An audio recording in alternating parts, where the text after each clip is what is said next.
and we'll go ahead and get started. Dashboard page looks familiar to many of you. Obviously this is for your favorite track, for just a demo racetrack that we have, but it looks the same for all of you. Mostly used for navigation, your season management, web management, race management, all that kind of stuff is in here. There's a couple of things that I would like to draw your attention to in this screen. One is the app favorites. Shows you obviously how many people have favorited the My Race Pass app or favorited your track in the My Race Pass app. And so they get push notifications on their device. Still kind of a lightly used feature that we think is kind of valuable. So I would encourage you to have your fans go and like your racetrack on the app. One, so they can navigate to it a little bit easier. And two, so it's easier to communicate when you guys have a rain out or when your races start or when you do a news article, they'll get push notifications for those types of things. The other thing that I'll point your attention to on this screen is at the very bottom. There's two sections here. One's the sandbox, is what it sounds like. It's a siloed environment that's a direct copy of your live environment data, so you can use it for testing and different things like that. And then also there's this help and support section in here. It's got links to our help center articles for all season management and all race management, as well as our help videos section in here as well. We've put a lot of time this off season into that help center. All 212, 215-ish articles that exist in our help center have been rewritten in this off season, which I can tell you was not fun, but they should be accurate information. So oftentimes if you have questions or if something comes up, if you can go to the help center, a lot of times you'll answer your own question there. And of course, you can always email support@myracepass.com with questions also. Jump into the profile tab here. Profile image, header image, you can update here. Fairly straightforward stuff there. Profile area, again, largely review and largely you won't have to touch much of it. Track basics, again, the link, the shape, whatever else, the physical address, the location map options in here as well. So you can get Google Maps directions to your track. I always advise once a year to come into track features and just to make sure that this is still correct, because many of you may have done updates or improvements to your facility. So you want to make sure that this amenities information is still accurate. Do you have concessions in the pits? Do you sell tires at the racetrack? Do you have paid parking? Those kinds of things. And then aliases. I want to put kind of a renewed focus on aliases because we've had some feedback from generic fans here recently regarding it being, weird at times to search for individual racetracks. So if this is something that could come up for you, if you have like a more than one way to name your track, I know like I-94 is in here. You could have, your racetrack name I-94, but then in aliases, you could have it I-94 or I-94 together or whatever like that. So however somebody searches for the racetrack, even if they're spelling it in a non-traditional way, they can still come to the right app profile. So, something to think about if that affects you at all. Billing in the next tab. There's really only one thing that I want to super focus on with billing. First off, card on file, current subscription information, all of your previous invoices or links, those types of things. There is this all access accounts option down here as well. Depending on your plan type, Plus gets 2, Platinum gets 4, Partner gets 6, I think. You can have free app subscriptions granted to employees in this screen. So you put in the email address of the folks that you want the free app subscription for. And you can comp them the live timing and fantasy features for those people at your facility who need them. I would definitely come to the screen and look at this, because oftentimes with newer tracks, somebody at My Race Pass will claim the profile. So you'll come down to this MRP all access accounts and you'll see like Chris Krug or Josh Holt or somebody like that. I can promise you we don't need the free app account. Like, give that to somebody at your racetrack, whether it's you or a scorer or whatever, and let them have that. Rewards information. We've been saying for a year this is going to change. It has not yet changed in the interface, but it has changed. At myracepass.com, we have the new rewards information here. It's not in the application yet, but it will be soon. So these are the rewards buckets. You'll notice that they're very similar, but there is another one.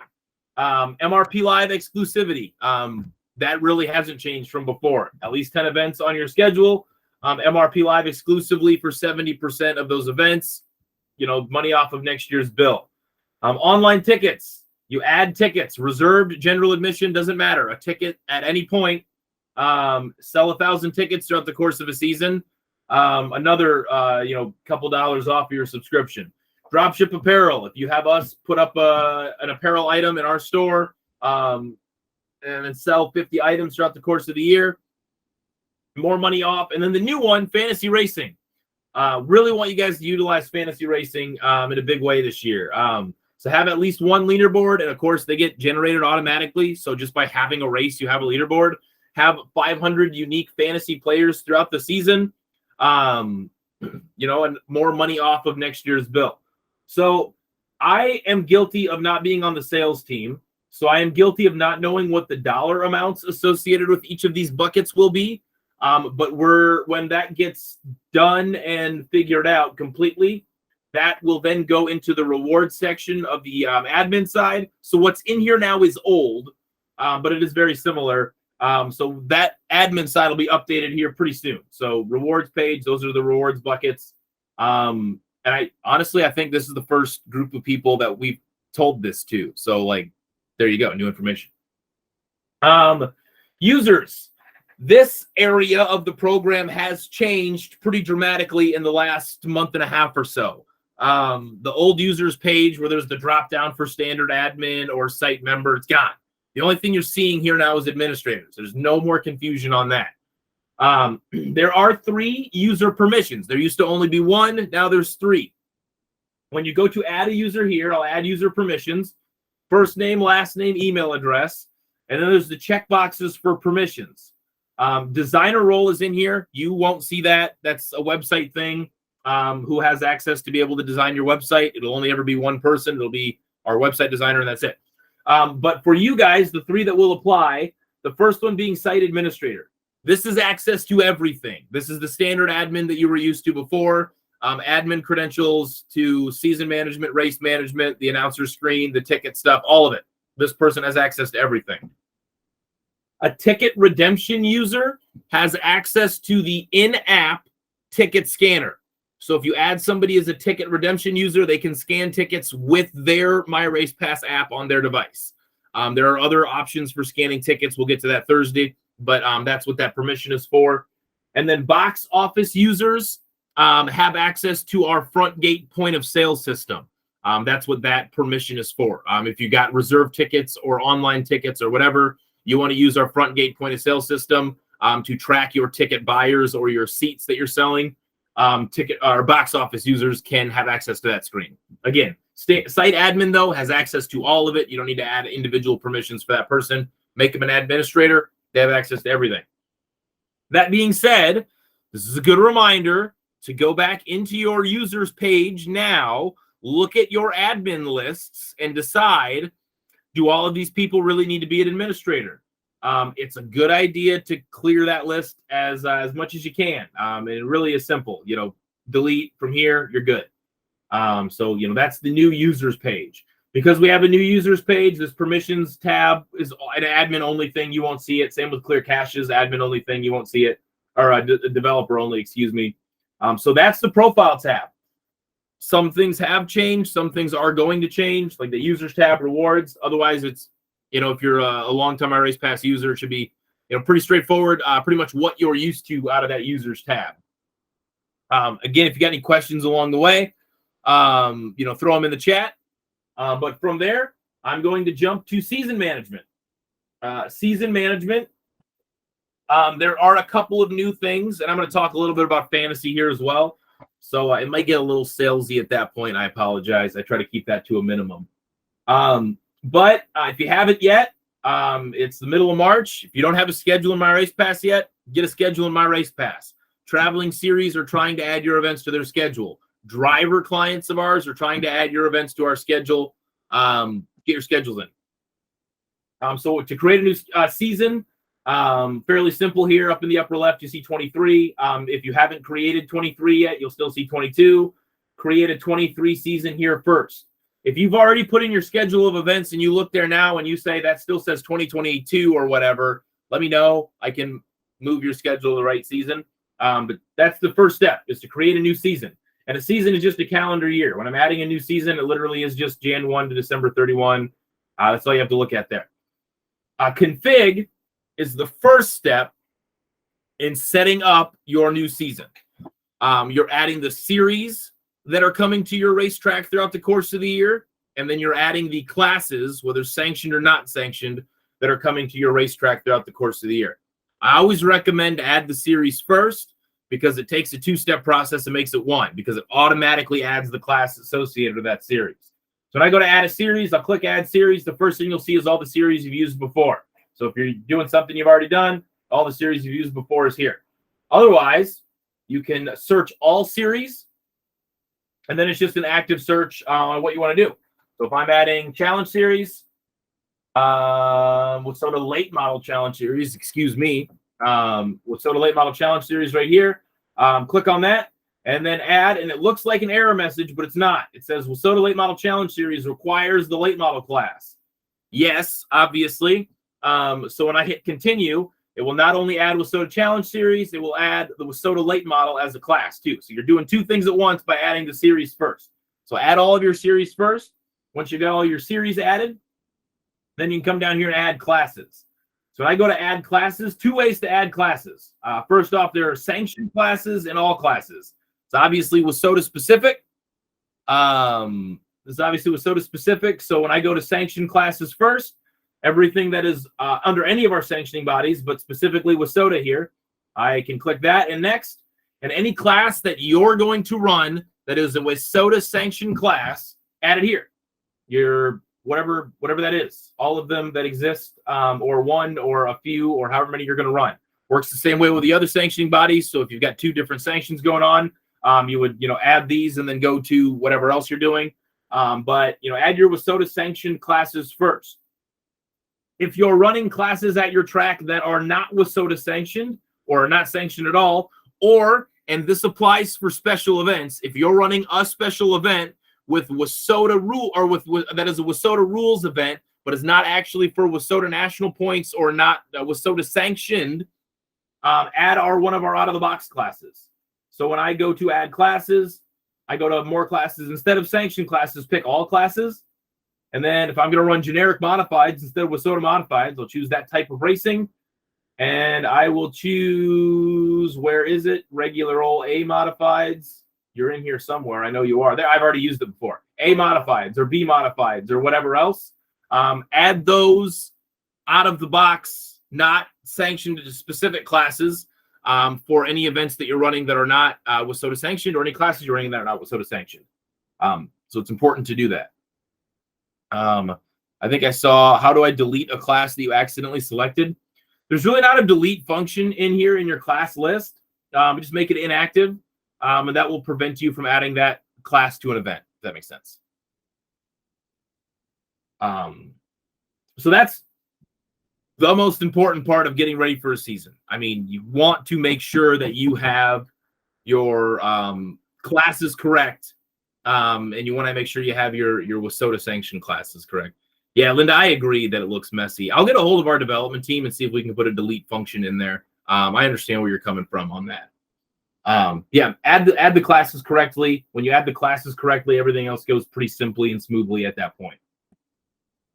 So when I go to events, this is the process of adding your schedules and your events to your schedules. I want to make sure that naming makes sense. I know is NLRA. Oh, that's a Dakota thing. Okay. I know that typically this doesn't come up for a lot of tracks, but it can, and this can be confusing. We have a season and we have schedules. Sounds like the same thing.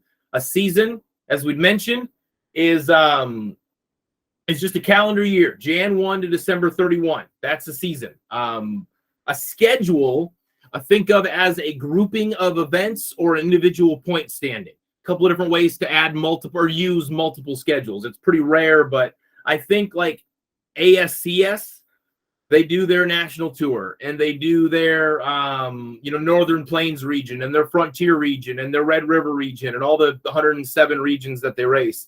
All of those are different schedules. So that, that's one purpose for using multiple schedules. Another is that if you have two different point standings going on at the same time for one class, There's a track in Michigan that I always use as an example. They've got their regular 25 race schedule, and they've got what they call their Big Six series, where they run like 6 events for their late model division that calculates points for their regular schedule and then also for those 6 races individually. So they have 2 schedules for that reason, one for the regular schedule, one for their Big Six series. If you're running like a 3-day show and the 3rd day is lined up based off the points of the first 2, those 3 events would go into a different schedule. So those are the types of things that you can use multiple schedules for. So when I click on the events in that schedule, you can add a new event or you can edit any of the existing events. So if I edit an existing event here, what is today, 321? We'll do one for 322 when we create, but adding an existing event here, obviously you can edit the name, you can edit the description, you can edit all of your times in terms of pits and gates and all those types of things. If you're choosing an event that's not in the past, this will actually be a good example. If you're choosing an event that's not in the past, you can add tickets to that event. I've already added tickets to this event. So you can add tickets from this screen. There's been a lot of tools that have put into this screen to add tickets for. We're going to talk a lot about online tickets on Thursday, so I'm not going to get a ton into it here. But yeah, add tickets on this screen as long as they're general admission. If you want to do reserve stuff, come through us. We can make reserve stuff happen. You can add or remove classes or series that are coming to that event. And then you can also change the status of the event. So running as scheduled down here. You want to rain it out, you want to postpone it, you want to cancel it, whatever you want to do. I'll say this event rained out. When the event rains out, if you have tickets added to the event, you can now choose to migrate these tickets to a different event of the same type. So put in the new event that you want to migrate the tickets to. If you want to unredeem all of those migrated tickets, push the tickets to a different race. That's one way to rain check tickets that you've sold online from one event to another in the course that it rains out. Keep this as scheduled. In terms of adding new events to your schedule, there is, when you're looking at all of your events, there's an Add Events button up in the upper left. Just simply click on the date of the event that you want to use. Next. And then you can do a lot of things here. You can add classes, add times for name and description and pits and all those types of things for each individual event that you've got created. Dakota, you got your hand up? Kelly just has a couple items real quick that she wanted to make sure you hit on in that same batch of stuff you were just on. Okay. So one is practices or test and tunes. Do not use any of the WISSOTA classes. Yep. Use something else. And then if you're going to cancel, postpone, or rain out an event, she's asking that you make sure to use the correct wording for your given situation. Yes. And I don't think we have a snowed out option. As a resident of Northwest Iowa, I sadly admit that has happened to me. But we're all just going to wishfully think that we don't have to use that ever, is what we're going to do there. I don't have a snowed out option. If we feel like we really need a snowed out option, I can definitely try to get one added. Beyond that, add your classes here that you're going to use for any of your events and add. And you can select multiple dates on that calendar. So if I select more than one date here, you'll see that the add button turns to add and next. So any classes that I put in, any times that I put in when I go to the next event will become sticky, which means that, they'll show over and over again. You can still adjust them. You still change them if you need to, but it makes it a little bit easier to add a ton of events at once. I think there was a drag strip in Tennessee that I just did 49 events for, and it took me like 10 minutes. So it's not any kind of huge time commitment to add your schedule here. When you do add a new schedule, if you want that when I go and edit the full schedule here, there is an option for active here. So if you want to have your entire schedule added, but not actually make it public until a schedule release day or something, or want to pair it with the news article, you can just wait until you're ready to make it active and make it active here. If you so choose to add your schedule, but don't want it public yet. Which, it being March 21st, y'all should have your schedules public at this point. Next tab here that I'll look at is registrations. Registrations is really valuable. It's a way to gather driver information. Previous to the season or previous to a big event. So we're getting things like name, email, email, contact, address. Let's see, what else do we have in there? Transponder number, car owner information, emergency contact information, jacket size, nickname, years experience. There's a checkbox for if they're a rookie. There's a whole bunch of stuff that we gather via registration. Most of you know that we don't gather social security number or tax ID number information, being a web or cloud-based system. That is somewhat difficult for us to do. So that is one thing that you would have to gather externally. But we get a lot of other stuff. So if I go to edit a registration, I can add or remove the classes that are a part of the registration. I can add pricing, like an entry fee. If there's a late fee after a certain date, additional prices for individual classes. So I can have my entry fee of $50, but my sprint cards are $100 to enter. I just put an additional $50 over here. You can add downloads to your registration. Downloads is if you want them to have some form outside of MRP in their hands. Basically, what will happen there is when they register, they'll get some kind of confirmation email. When you go to when they go to register, anything you put in downloads will get attached they'll get sent to them as an attachment to that email. So you want to put like a W-9 or a minor release form, or your full schedule, or whatever you want to have in there to have in the driver's hands. We all know race car drivers are race car drivers, and so they may not actually fill it out, but at least they have it, and it'll be available to them as soon as they register at your racetrack. There's a share button down here as well, so you can share the registration to social media to make it easier to find. If I go back and I look at the individual registrants, you can actually see the registration form, which actually has social security number and a signature line on here. So theoretically, you could print off all the registration forms, bring them to the back gate, and have put in their social security number that way. I believe that's how it's done at WISSOTA 100. Actually, I know it is. I was there at the back gate. There is also options to change the class if they entered for the wrong class or registered, excuse me. View all the registered info, and if you need to edit any of the registered info, like the years raced, or if they're paid, or it has all forms option is in here. You can edit any of those things. You can add owner. You can edit their name, city from right here, and all of those types of things. Dakota, you're getting bombarded with questions in there in the chat. Is there anything you feel we should talk about in the full group here? I am double checking right now as I'm reading through. I'm sorry. No, you're good.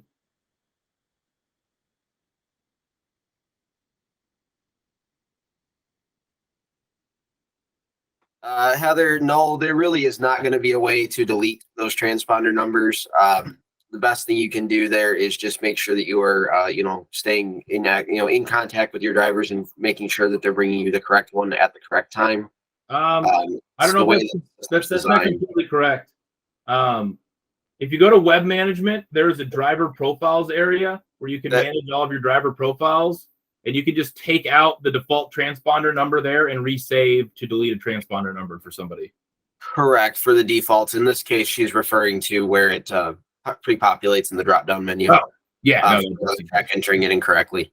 So really there, the best thing you can do is just make sure that you're communicating with the drivers and getting them to bring you the correct transponder the first time, and then setting your defaults. That's your best possible option there. And no, Linda, they cannot access registration from inside of the app.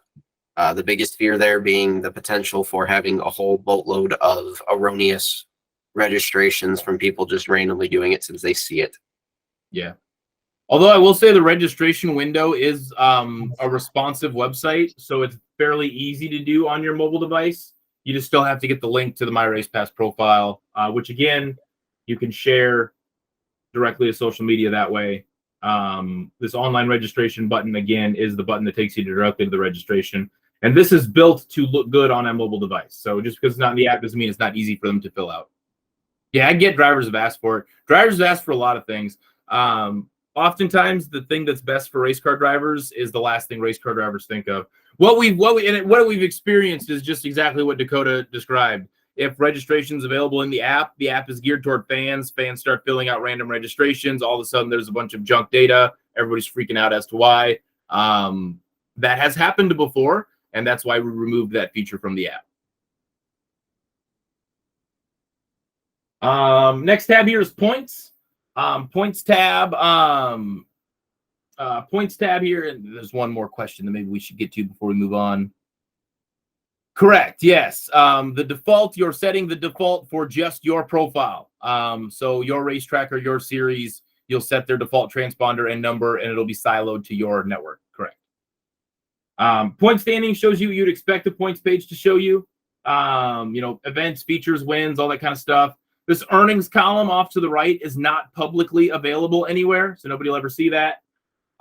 If you click on the name of any driver on this list, you'll get brought to a night-by-night breakdown of how they earn their points or pay. So if I choose, 221, finished fourth, 130 points, $440, those types of things. You can take a look at all of those types of things and audit that list on a night-by-night basis.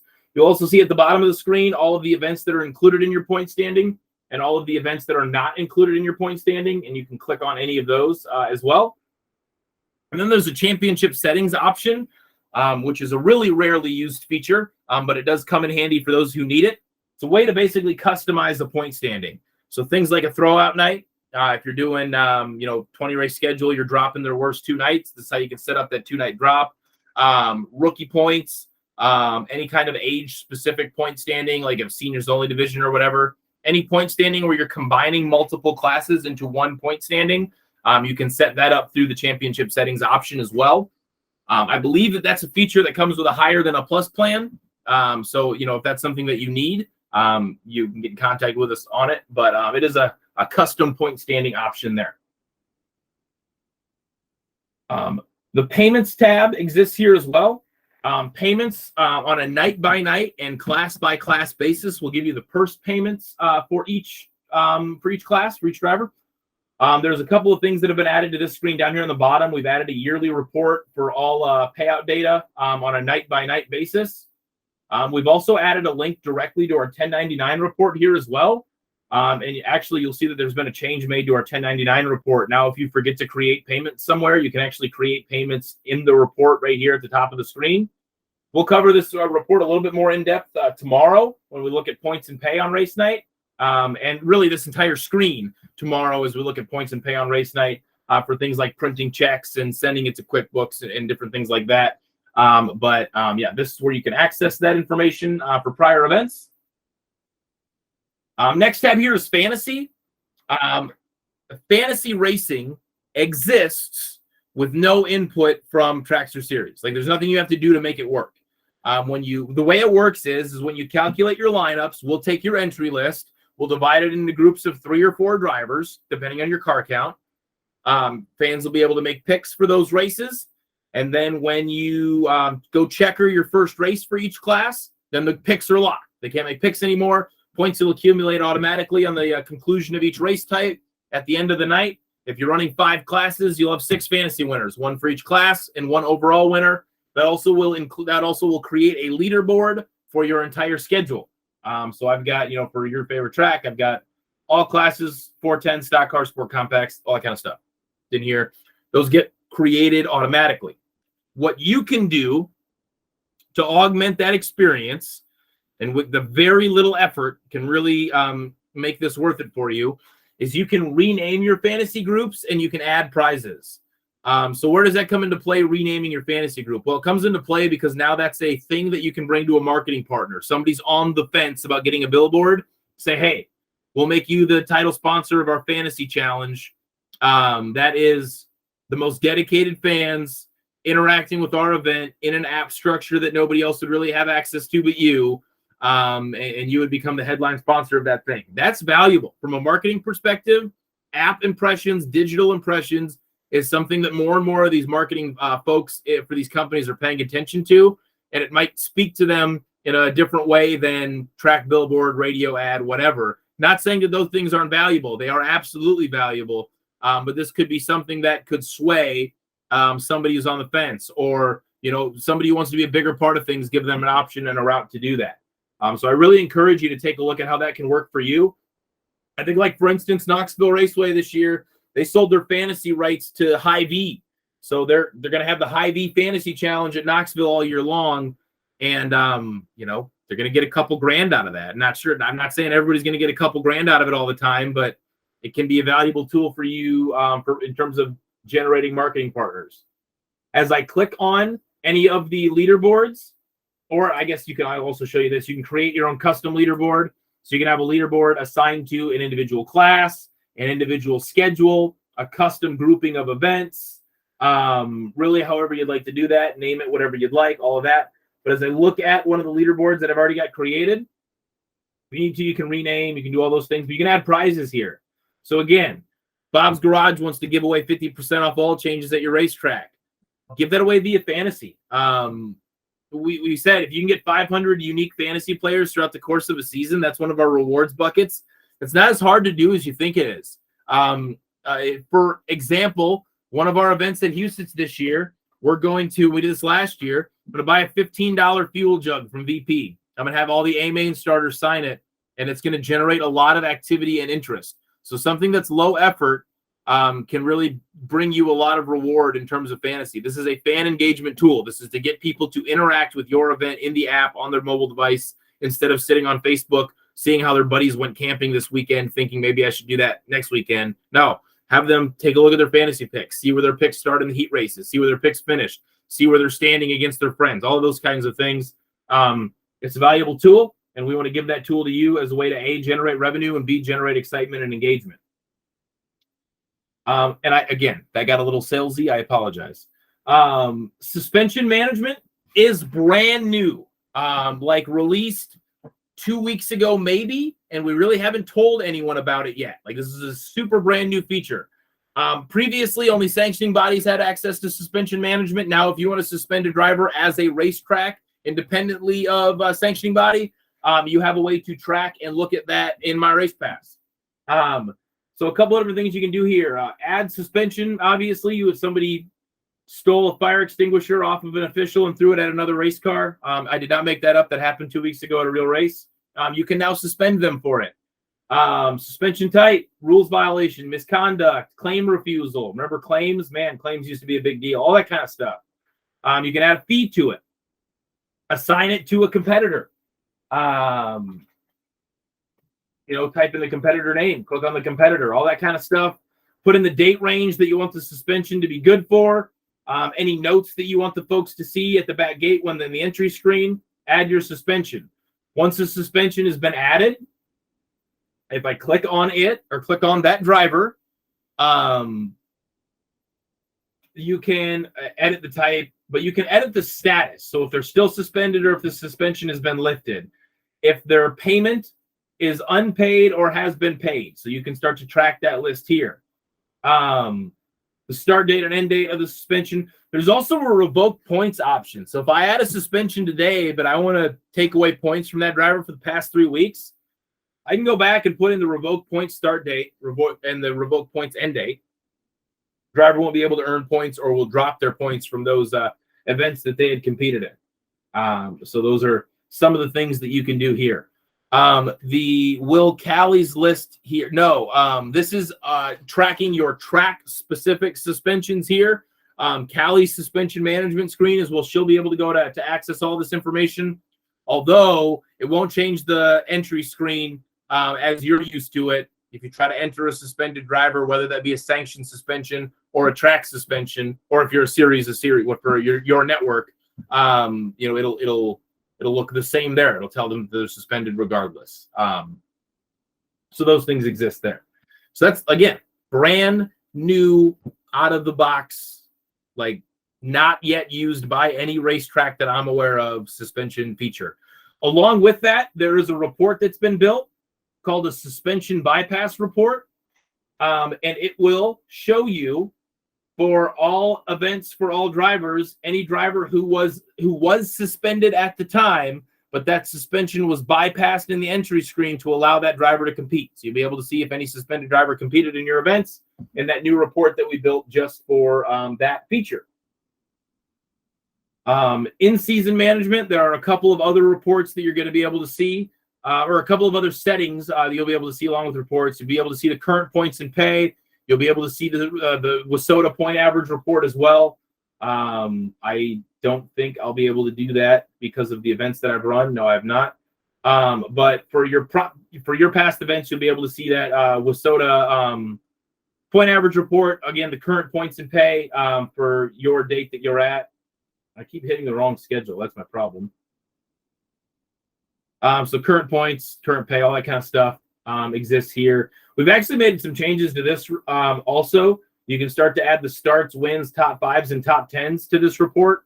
And when you do that and the report gets enough columns in it, when you go to print, it'll automatically twist it from a to landscape. Okay, to the landscape view in those situations. So a lot of things there. In the settings area, a lot of things here. Lineup settings being the first. Lineup settings will be a way for you to select what lineups you're going to use throughout the course of the year and favorite those. So they show in the favorites area as opposed to in the all lineups area, which is valuable on race night because it saves time. Let's see here. Last year, a driver suspended also took their point average away. Would be able to do that in the suspension page. That's interesting. Yeah, I suppose if you revoked points for previous events, it would basically treat that point average like a DQ for those nights. So it would take those point averages away. Or are you saying that if they got suspended and didn't revoke points for the past, it would still end their point average so they'd have to start at the back? Is that kind of what you're saying there?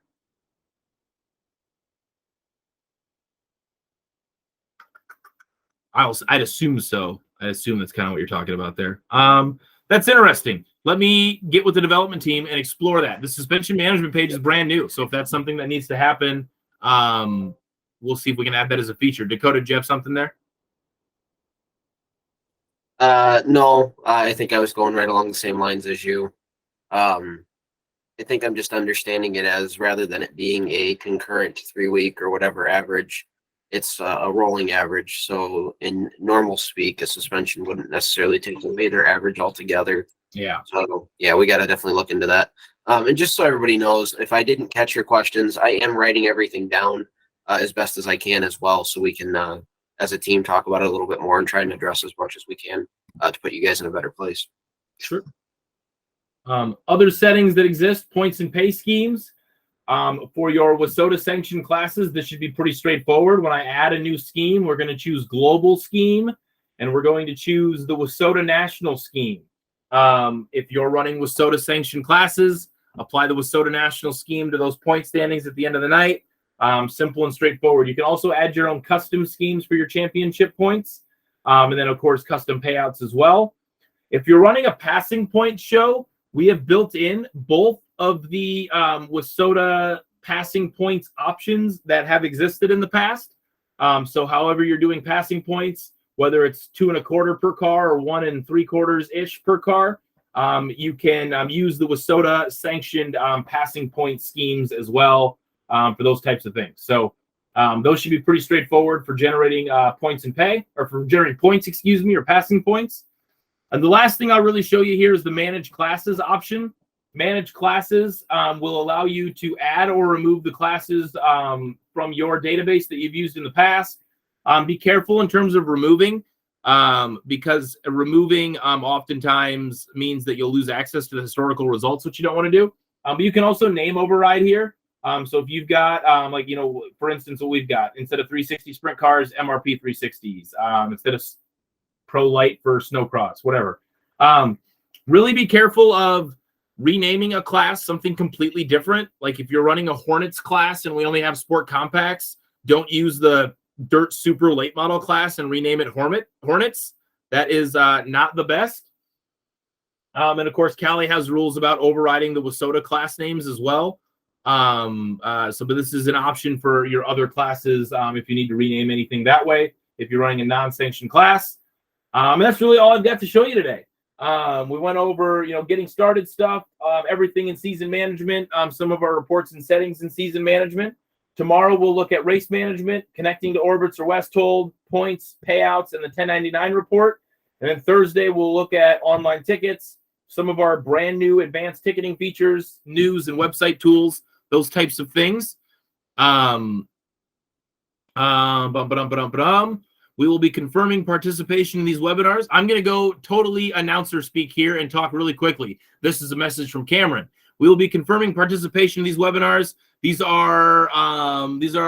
will be a question and answer in each session sent to Callie. If you're watching the webinar at a later date, you must also confirm participation the same way. All you need to do is email Callie at wissota.org the answer, and we will mark off as completed. Simple as pie. I hit the character limit on this chat, so the question will be in the next message. Here is the next message. How many sanctioning bodies signed on with my race pass before WISSOTA? The answer is 0. So email Callie at wissota.org and type the word 0 to get credit for participating in the eyes of Cameron and Callie. And there we go. That's all I've got. That will also be in the recording. So anybody watching the recording after this, if you want to be counted for attendance, email 0 in your name and track, and you'll be good. But that's all I've got. So before we wrap here, we still have a couple minutes. If anybody wants to, if anybody has any other questions outside of what was in the chat, if you want to shout anything out or ask, we've got a couple minutes here for you to be able to do that.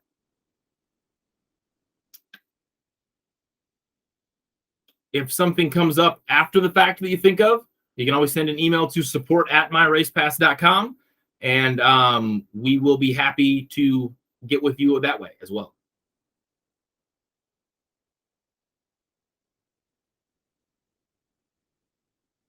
Cool. Reminder, tonight at 7 is the same session. Same thing, same exact topic, same everything tonight at 7. But tomorrow at 1 and 7, we'll go over race management, orbits and Westhold, all that kind of stuff. And then Thursday at 1 and 7. So the 1 and the 7 concurrent equal things. So feel free in future days to attend whichever is most convenient for you. And until then, I appreciate you guys taking the time out of your afternoon. Thank you so much, and we will talk to you another time.